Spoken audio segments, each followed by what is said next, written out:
part of the Press Play Podcast Network.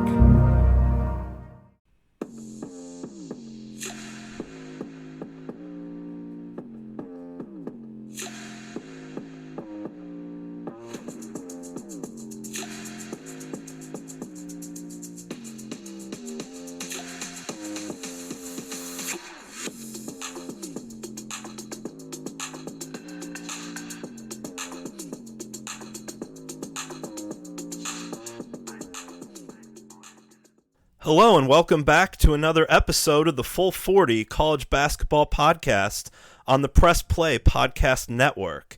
I'm your host, Ben Billman, and we are on the verge of the championship. Only one more day until one shining moment. It's the best day of the year when the champion is crowned. Now, before we get into the men's national championship, which is tomorrow against number one seed Connecticut and number one seed Purdue, I do want to touch on the women's tournament this year. I have not had a chance to do that yet, but I just want to give my congratulations to Dawn Staley and the University of South Carolina Gamecocks. The women's team, so impressive to go undefeated throughout the year. Can never fully understand what it means to go undefeated until you've been there and done that. Super impressive. And then also to the Iowa Hawkeyes and Caitlin Clark. What an incredible career that she had. Just to break basically every record in the record books in college basketball, both men and women, and to lead Iowa to back-to-back national championship appearances. They lost both championship games, but she will still go down as more than likely the best women's college basketball player of all time. And I know that there was some controversy in the semifinal game in the Final Four against Connecticut, and I just want to touch on that real quick as well. In the waning seconds of the Iowa-Connecticut game, a moving screen was called on UConn with under 15 seconds to go in the game, down by 1. Now, if you watch this in live, in full speed, depending on the angle, depending on the camera angle, in some I've seen, it looks like an illegal screen. It looks like she moved. In some, it looks like she stood still. I think the referees made the right call. I think both of these things can be right at the same time. Did the referees make the right call? Yes, absolutely. She was moving. It was definitely a moving screen, and it definitely was the right call to give Iowa the basketball after that. But also, was it unfortunate that it happened at the time it did? That is also yes.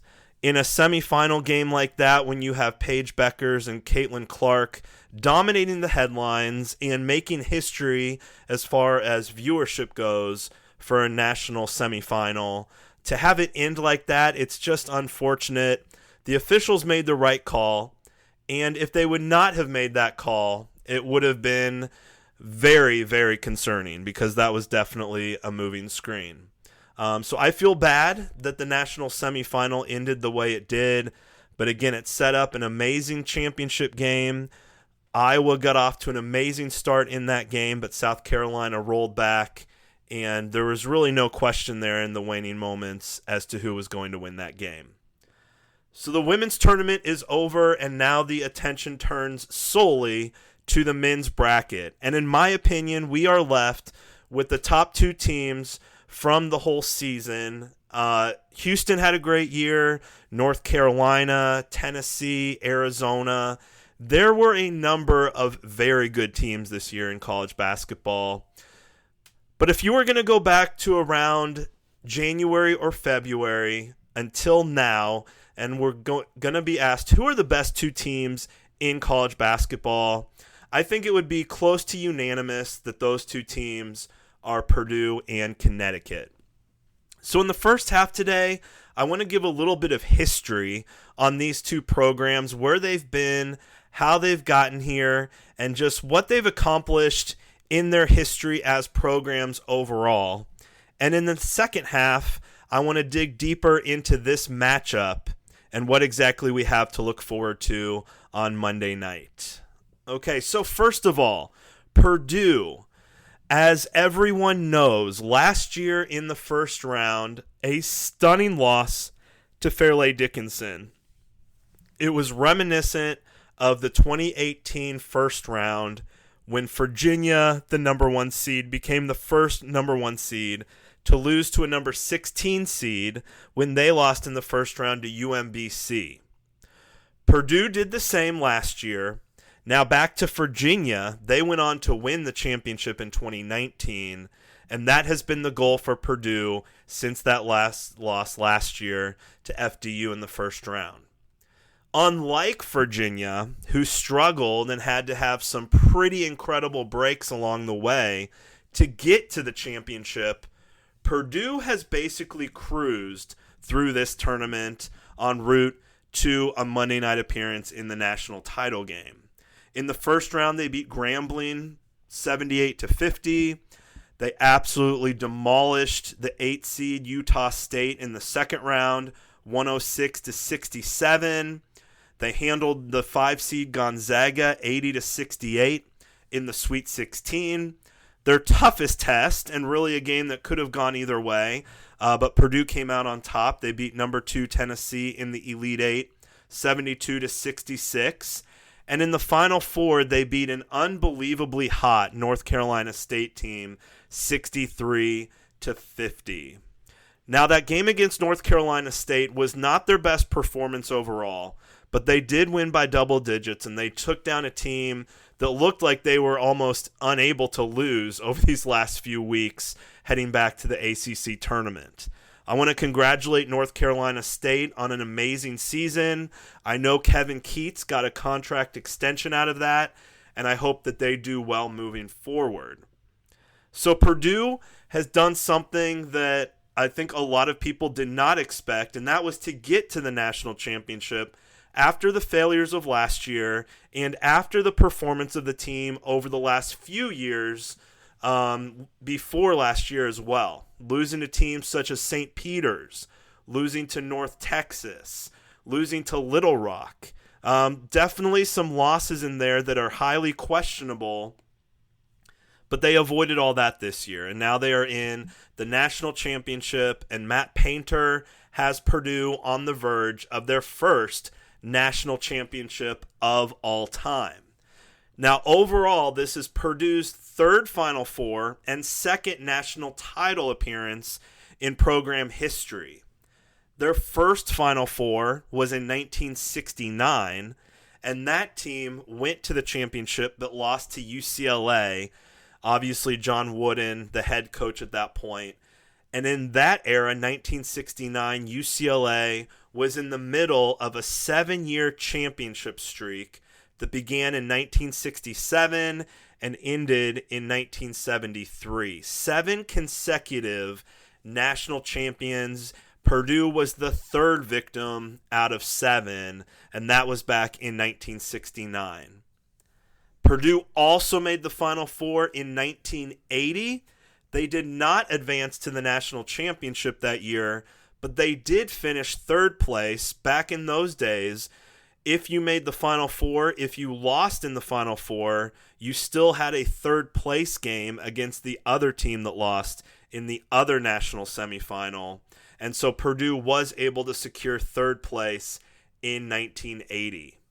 The crazy thing is that Gene Cady, the historic figure of Purdue basketball, began coaching the year after that, in 1980-81. And when he retired, it's pretty incredible to think that Gene Cady, with all the success that he had, with the number of players that were all Big Ten, all American, probably the most famous would be Glenn Robinson, Big Dog, in the early to mid-90s. Gene Cady never made it to the Final Four. Now, Matt Painter was a player for Gene Cady in the late 80s, early 90s, and joined the staff in Gene Cady's later years with Purdue. And so now that's where we are with Matt Painter, leaving Gene Cady, moving on to Matt Painter, and Matt Painter has gotten over the, I guess, the name that he has been given of just not a successful coach in March Madness. Getting his team to the national championship has been super impressive. And obviously having Zach Edey, 2-time National Player of the Year, just an incredible talent, 7'4". If they win the championship, it's going to be because of Zach Edey. Okay, so this is their third Final Four in program history. They've never won a national championship. But even saying that, the state of Indiana is very unique in the sense that there are multiple teams in the state that continue to battle back and forth as the best team in the state. Indiana University has 5 national championships, but the last came in 1987. And Indiana, the last time they went to the Final Four was in 2002. It's been 22 years now since the Hoosiers have been there. Butler has had a number of good teams in the past 2 decades, including back-to-back national title appearances in 2010 and 2011. And Notre Dame as well has had some very good teams throughout history, including back-to-back Elite 8 teams in 2015 and 2016. So Indiana has some real talent spread across multiple teams in the state. But the thing is that Purdue, the team that maybe has had the most regular season and conference success, is also the team that has only been to the championship one time before and has never won a national title.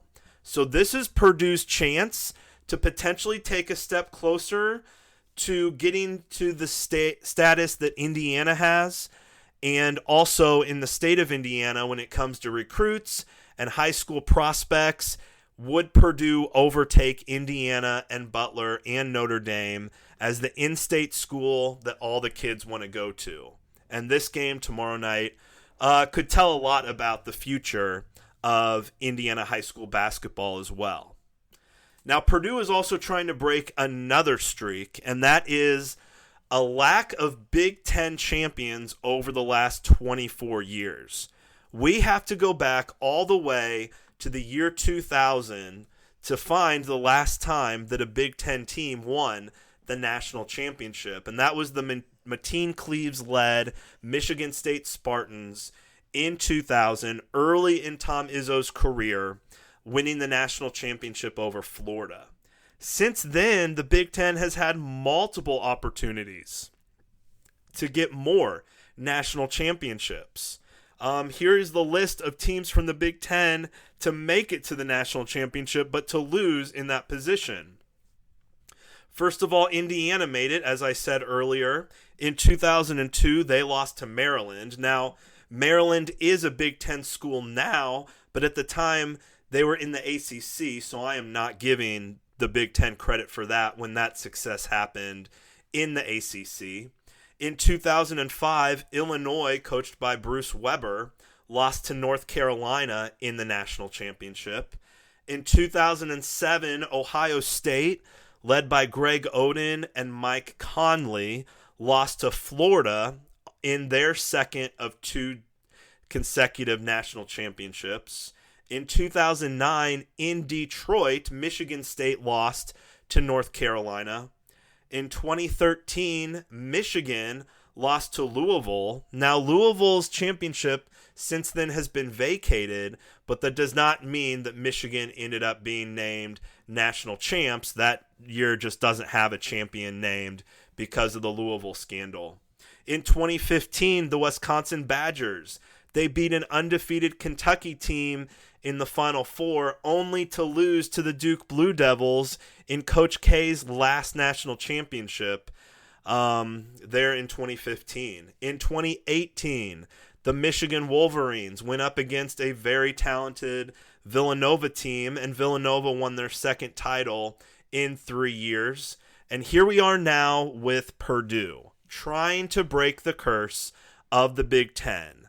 There is a lot that they have going for them, but so did a lot of these other Big Ten schools over the past 24 years.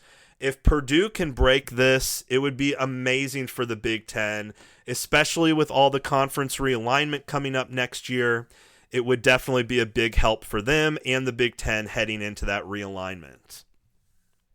Now, on the other side, with all the struggles and the lack of success that Purdue has had over the history of their program when it comes to the national tournament, Connecticut, over the last 25 years, you're not going to find a better resume when it comes to national tournament success.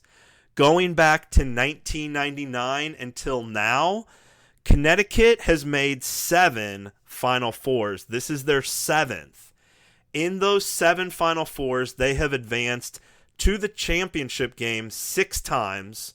They have 5 titles, and if they win this year, that would be their 6th title, which means that at this point, when it comes to national title appearances, Connecticut has never lost. They are 5-0 in the national championship and looking to make it 6-0 this year. In the Final Four overall, including the semifinal win they had just yesterday, they are now over Alabama. They are now 11-1 overall in the Final Four and in the national championship. So to review, in 1999, they took down one of the best teams of all time not to win a national championship, the Duke Blue Devils. In 2004, they took down Duke again in the Final Four before beating Georgia Tech in the championship. Their lone loss in the history of their program in the Final Four came against Michigan State in the Final Four, and again, Michigan State went on to lose in the championship that year to North Carolina. In 2011, Connecticut got back to their winning ways. This was the Kemba Walker team who beat Butler in the national championship game. In 2014, the Shabazz Napier team went on to beat Kentucky in the national championship. And then again last year, beating San Diego State in the national championship. When you look at last year and this year combined, Connecticut has now won 11 tournament games in a row by double digits, and they have a good chance to do that tomorrow night against Purdue. They are pretty heavily favored, and I think if there's going to be a championship team to repeat, this is the time to do it with the team to do it. Now, looking at how they got there this year, there really has not been a hiccup along the way. Purdue had a very close game against Tennessee, but other than maybe a hiccup or two against Alabama in the Final Four, it's been a pretty smooth run for the Huskies to this point. So in the first round, they beat the 16-seed Stetson 91-52. In the second round, they beat the number 9-seeded Northwestern Wildcats 75-58. In a rematch of last year's national championship game, they beat the 5th-seeded San Diego State Aztecs 82-52. In the Elite Eight, they beat the 3rd-seeded Illinois Fighting Illini 77-52. And after a red-hot start for the Alabama Crimson Tide, the number 4 seed, in the Final Four, Connecticut went on to win 86-72. And one of the most impressive stretches I have ever seen, stretching from late in the first half through about half of the second half against Illinois in the Elite Eight, UConn went on a 30-0 run. Now, I could see that happening in a regular season game against a low major team, but we are talking about an Elite Eight game against a top 10 Illinois team who has some of the top scorers in the country, Terrence Shannon Jr. being one of the hottest scorers this year in college basketball, and Connecticut went on a 30-0 run against them. So again, this is Connecticut's 6th national championship appearance since 1999, and this is only Purdue's 2nd national title appearance in the history of their program. Dan Hurley already has a championship under his belt. Again, Matt Painter looking for his first.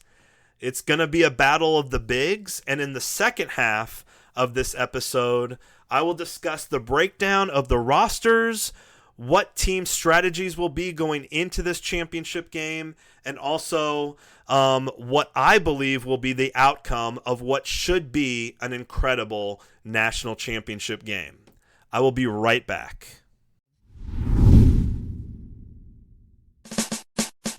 Hi, everybody. It's John Tellage from the Guardians of the Land MLB podcast.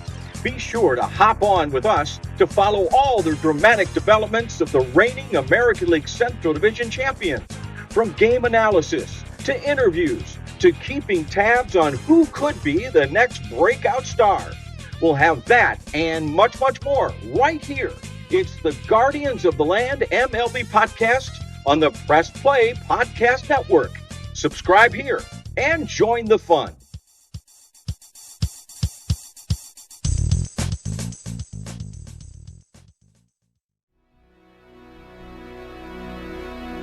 Hey everybody, it's Sam Amico from Cavs on the Break NBA podcast. Be sure to give us a listen for all your Cleveland Cavaliers recaps, analysis, breakdowns, draft talk, free agency. The list goes on and on. Give us a listen, Cavs on the Break NBA podcast.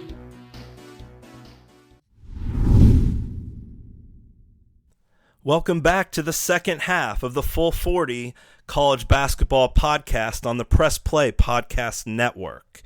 So in the first half, I gave a little bit of history of these two programs, Purdue and Connecticut, and talked a little bit about what is at stake for both of them, talked about where they've been over the last 20 to 25 years, what this means for the Big Ten, what it could mean for Purdue, and what it could mean for Connecticut.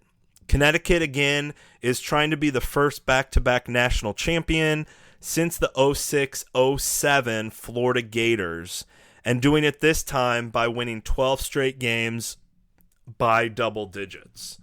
So a little bit of year in review for the UConn Huskies. Just a dominating season overall. Only 3 losses on the year. One at Kansas, at Seton Hall, and at Creighton. Those were their only 3 losses on the year.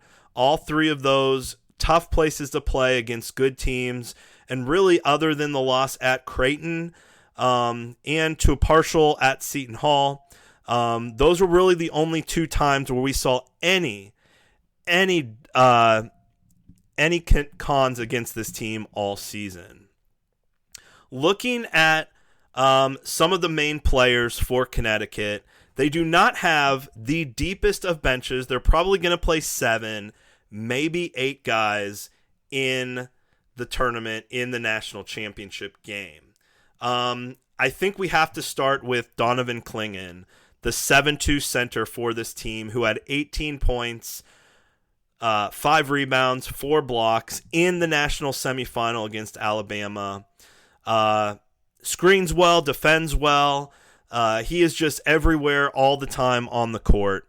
Clingan is definitely going to be the key to this game for Connecticut, both offensively and defensively, in my opinion.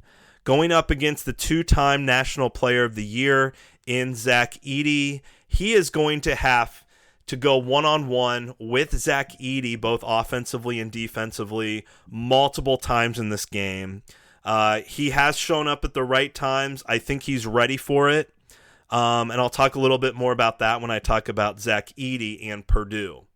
A couple other guys that are going to be key for the UConn Huskies. First of all, Stephon Castle, who had 21 points against Alabama in the Final Four. Can really shoot the ball well and really spreads the floor well for the UConn Huskies. The same goes with Alex Karaban and Tristan Newton and Cam Spencer. The special thing about Connecticut this year is that it doesn't matter who gets the credit or who does well for this team. Across the board, every single starter on this team is a threat to get 20 points on any given night. And they shoot the ball very well. Other than Donovan Clingan, the other 4 starters basically have a green light to shoot the basketball if they're open. And that shows in the fact that the starters went 10 for 24 from three-point range in the national semifinal. Karaban hitting 2, Castle hitting 2, Newton hitting 3, and Spencer hitting 3. So a very consistent starting 5, very difficult to know who to focus in on, and that makes it difficult for teams to match up because of the 5 threats that exist across the board with UConn. And coming off the bench, Hassan Diarra, more of a defensive specialist, but definitely a guy that you have to watch out for. In the national semifinal, he did not score any points, but he did pick up 5 rebounds, 2 assists, and 1 steal. He is definitely a guy to come in to relieve some of the starters, get a couple stops, and hopefully score a basket or 2. Anything that Hassan Diarra scores is almost like bonus points for the UConn Huskies. We might see Samson Johnson and we might see Jalen Stewart tomorrow night, but it wouldn't surprise me if UConn shrinks their roster to 6. Maybe they go to 7 guys.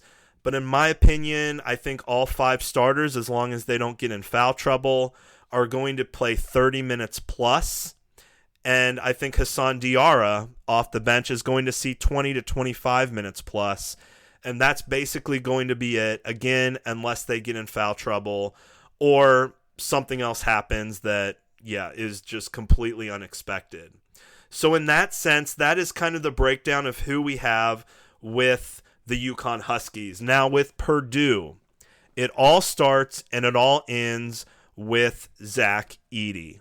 7'4", one of the most consistent scorers that I've ever seen in college basketball. And he has been surrounded this year by incredible shooters, incredible playmakers, and what was a weakness last year in the tournament when the freshman could not make anything against Fairleigh Dickinson has turned into the strength of this year's team where, yes, Edey is the leader. Yes, he's the one who rows the boat, but they have a lot of other players that can step up. My question for Purdue is going to be, yes, Edey is going to get his. He's averaging 25 points on the season, 12 rebounds. He's super consistent when it comes to scoring and defense. He also gets 2 to 3 blocks a game. I am not worried about Zach Edey and his production. What I'm worried about with Purdue is which player is going to come alongside him and add that second scorer on the Purdue squad who's going to help out Edey, and then also which player is going to help out with rebounding. When it comes to the Boilermakers all season, Braden Smith is probably the guy that I would look at and say he needs to score at least 15 points, have a number of assists and a number of rebounds to help out. But it's hard to say because Purdue relies so much on Zach Edey. Who is that help going to come from? Now, similar to Connecticut, I think that Purdue is going to have a smaller lineup tomorrow where they reduce the number of players that play. Again, obviously, if there's foul trouble or injuries, that might change. But Zach Edey, it wouldn't surprise me if he again plays 40 minutes. He did that against NC State, as did Braden Smith. I think both of those guys will probably get close to that again as long as they can stay out of foul trouble.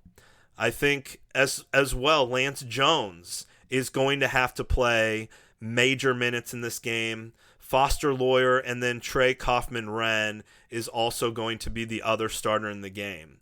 So for Purdue, just like Connecticut, they rely heavily on those 5 starters.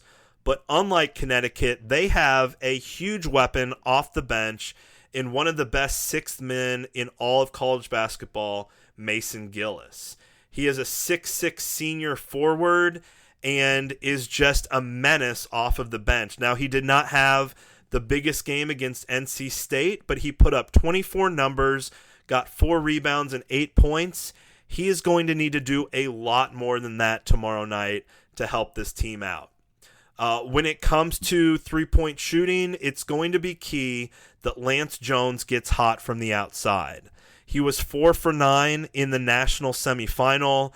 He spreads the floor well, and he gets wide open threes when Zach Edey is double teamed around the rim. I think Braden Smith and Foster Loyer are both going to have to hit their three-pointers tomorrow night.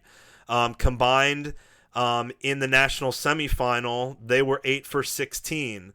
8 for 19, Smith, Loyer, and Jones. They're going to have to do better than that to beat this Connecticut team. Other than those 6 players, we might see Camden Heide get in the game. He's a freshman, but that would be pretty big minutes for a guy that has very little experience under his belt. So I think Purdue is probably going to stick with a 6-man lineup as well. Okay, so looking at this game and the matchup that matters, and it's going to come down to Zach Edey and Donovan Clingan. Zach Edey, 7'4", Donovan Clingan, 7'2". So my question is going to be, what will Connecticut do with Zach Edey? Do they trust Donovan Clingan enough to guard Zach Edey one-on-one? If they do, then Edey might have his way.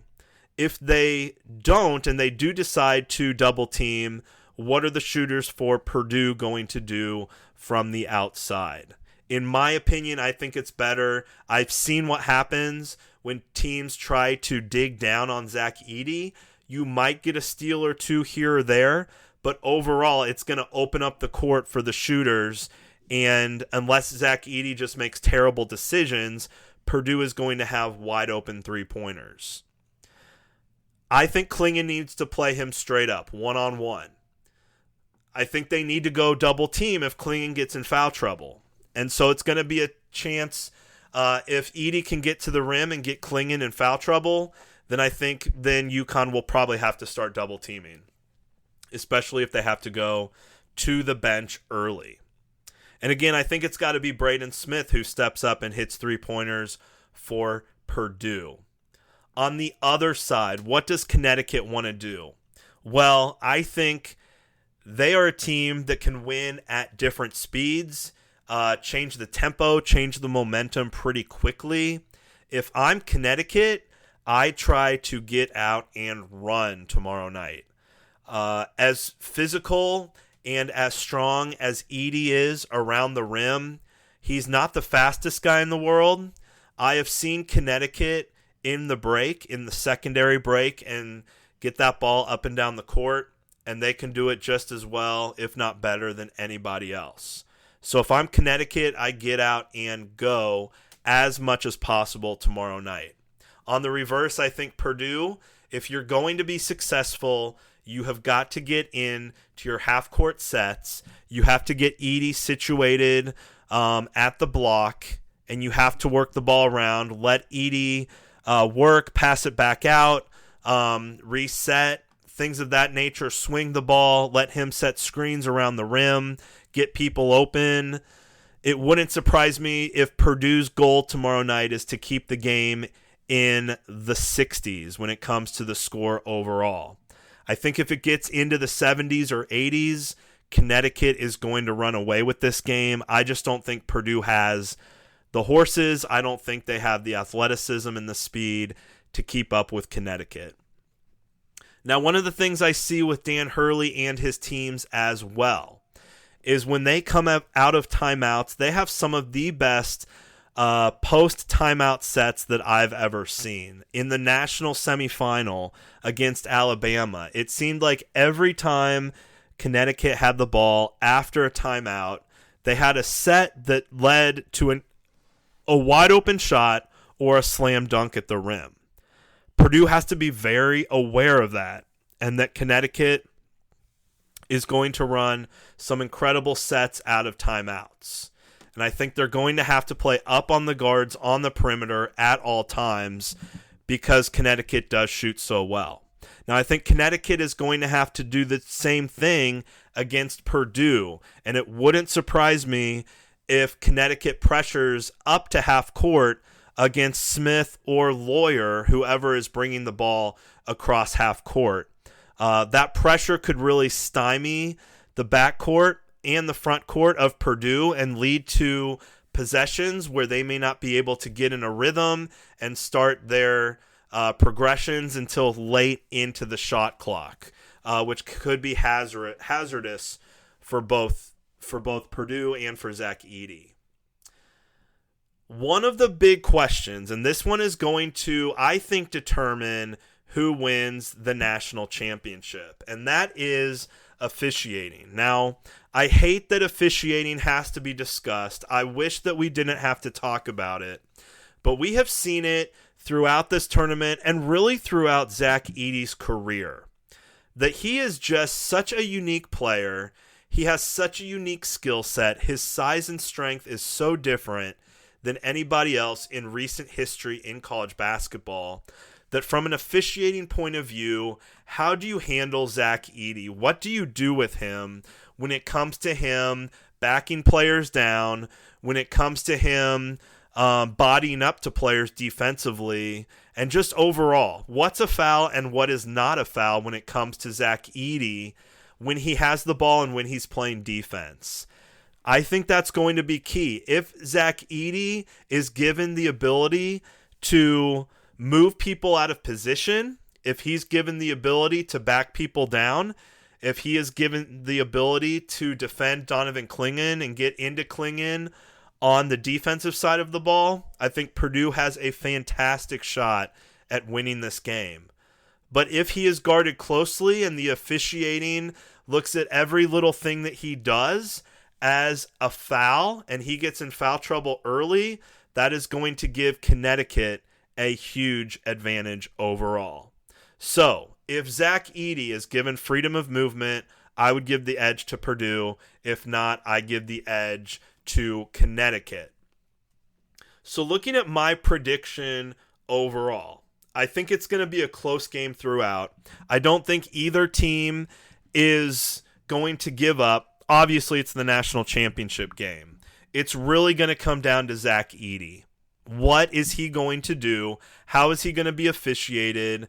And how is Connecticut going to defend him when Purdue has the basketball? Now, right now, I am not a gambler, but I do look at the spreads to see what a lot of these gambling websites and things like that have. And as of right now on ESPN, they have Connecticut by 6.5.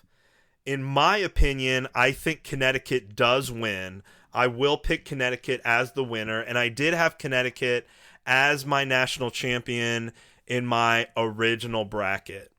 But the way I see it, I think Connecticut is not going to win by 7. I think it's going to be less than that. Purdue is such a stable team, and Matt Painter has been through so much with this team. Even in their tournament losses over the last few years, you look at those losses, and they really have never been out of those games, even though they probably should have won those games pretty easily. They never got blown out, or there was never a point in those games where it felt like Purdue was absolutely done up until the buzzer sounded at the end. So if there is one thing I give Matt Painter credit for, it is keeping games close, even though sometimes they play to the level of their opponents and play poorly. That also means that they play incredibly well against the better opponents, and I think that's what they do tomorrow night against Connecticut. I think this is going to be a one-possession game coming down the stretch. I think Connecticut is going to hold a slight edge throughout. I don't think they get more than a 5 or 6 point lead the whole game, but I do think Connecticut will maintain a lead throughout most of the game.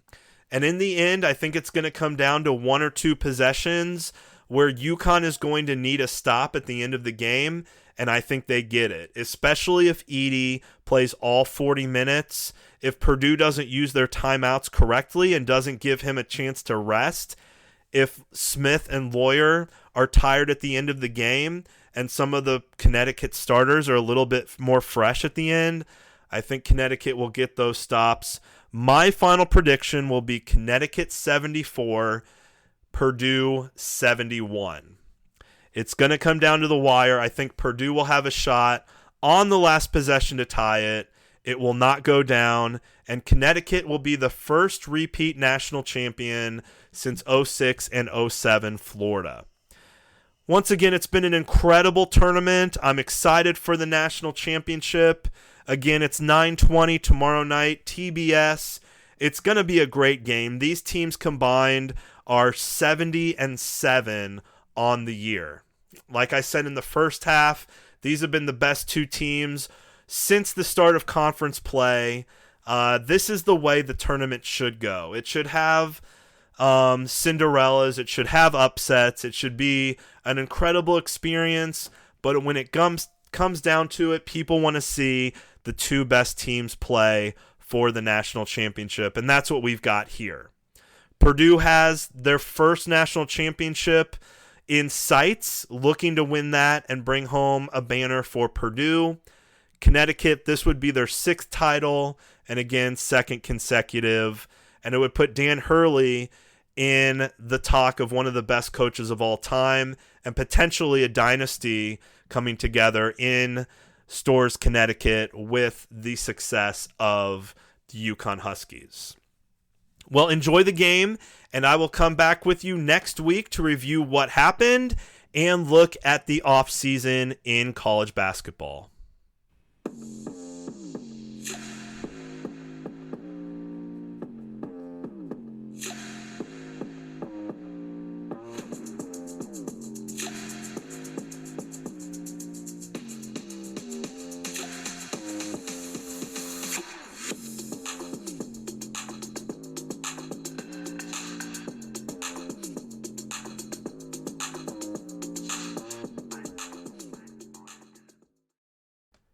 Thank you for listening to the Press Play Podcast Network. To follow us on X, look up Press Play Pods. For sponsorship plans and more information, please email admin@pressplaypodcast.com.